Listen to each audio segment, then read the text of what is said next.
While the recent Mitsubishi L200 Barbarian SVP boosted the truck's off-road ability, the updates to the Navara Trek 1 Degree focus on style and practicality. The Trek 1 Degree is available in black metallic or storm white paint, while black painted alloy wheels, black sidebars and a black roof bar with LED spotlights is added behind the cab. In addition, the Navara also gets a hinged and lockable tonneau cover for the load bed. This will limit your cargo to items that are no taller than the cover, but it does give added security by keeping valuables out of sight, while gas struts hold it open like a hatchback on a car. Once open, you'll find a handy load bed divider mounted inside. This can be moved back and forth, and helps prevent loose items from sliding around.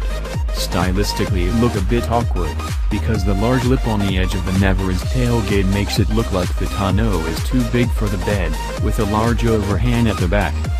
Elsewhere, the Navara remains unchanged mechanically, so the Trek 1 Degree drives exactly the same as a standard Tenna model. That means the 2.3-liter DC 4-cylinder diesel is punchy, while our auto-equipped model was a smooth performer that proved quite relaxing to drive. You still get a rather bouncy ride when the load bed is unladen. It's set up to carry a 1-ton payload, after all, but it's less severe than in some rivals, while road noise is kept well in check.